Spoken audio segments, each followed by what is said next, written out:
নমস্কার, দীপা স্টার্লিং চ্যানেলে আপনাদের সবাইকে স্বাগত।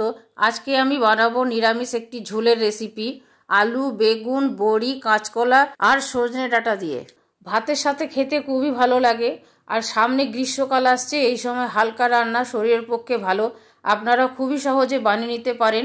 দেখে নেওয়া যাক এই রেসিপি বানানোর ভিডিওটা।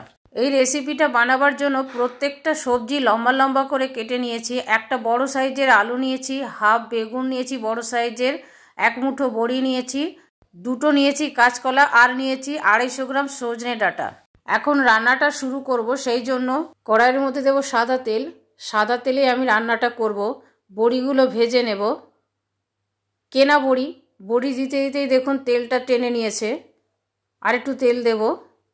ভাজা হয়ে গেছে লাল লাল করে বড়িগুলো, এবারে তুলে নেব। কেনা বড়িতে তেল খুব বেশি টানে, বাড়িতে বানানো বড়ি এত তেল টানে না। কড়াইয়ের মধ্যে আর একটু তেল দেব বেগুনগুলো ভেজে নেওয়ার জন্য। বেগুনগুলো দেওয়ার সঙ্গে সঙ্গে সমস্ত তেল টেনে নিয়েছে। কিছু কিছু বেগুন আছে তেল বেশি টানে।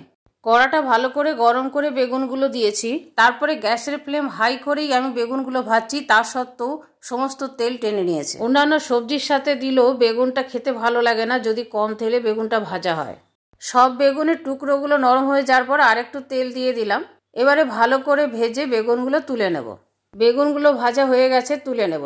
যতটা সম্ভব কম তেল দিয়ে বেগুনগুলো আমি ভেজে নিলাম। আমি আরেকটু তেল দিয়ে দেব, না চাইলে নাও দিতে পারেন। বাকি রান্নাটা অল্প তেলেও করা যায়। তেলের মধ্যে দেব ফোড়ন। ফোড়নে দেব একটা তেজপাতা 2 টুকরো করে, আর দেব 1 ছোট চামচ গোটা জিরে। জিরে আর তেজপাতাটা একটু ভেজে নেব কয়েক সেকেন্ড। এর মধ্যে বাকি সবজিগুলো দিয়ে দেব, কাঁচকলা, আলু আর সজনে ডাঁটা। দেব স্বাদ মতো নুন। সবজিগুলো ভেজে নেব। কিছুক্ষণ ভাজার পর সবজি থেকে জল ছাড়তে শুরু করেছে। এবারে এর মধ্যে দিয়ে দেব হাফ টেবিল চামচ আদা কাঁচা লঙ্কার পেস্ট, আর দেব একটা মিডিয়াম সাইজের টমেটো কুচোনো। খানিকক্ষণ ভেজে নেব একসাথে।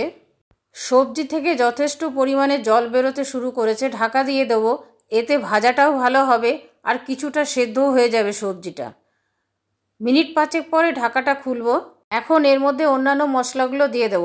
দিলাম হাফ ছোট চামচ জিরে গুঁড়ো, হাফ ছোট চামচ ধনে গুঁড়ো, পরিমাণ মতো হলুদ, আর দেব হাফ চা চামচ চিনি। এতে স্বাদটা একটু ভালো হবে। সব কিছু একসাথে ভালো করে কষিয়ে নেব। এই রেসিপিটা রান্না করার জন্য টমেটো ব্যবহার করেছি। টমেটো আপনারা না চাইলে নাও ব্যবহার করতে পারেন। টমেটো ব্যবহার করার জন্য কালারটাও ভালো হবে আর স্বাদটাও একটু বাড়বে। সমস্ত কিছু একসাথে ভালো করে কষানো হয়ে গেল, মশলার গন্ধটাও চলে গেছে। এবারে এর মধ্যে দেব 2টো চেরা কাঁচা লঙ্কা আর পরিমাণ মতো জল। ঝোল যে যেরকম খেতে পছন্দ করেন সেরকম অনুযায়ী দেবেন। আমি এখানে খুব বেশি জল দেব না। সবজিগুলো কষাবার সময় ঢাকা দিয়ে কষিয়েছিলাম বলে কিছুটা সেদ্ধ হয়ে রয়েছে।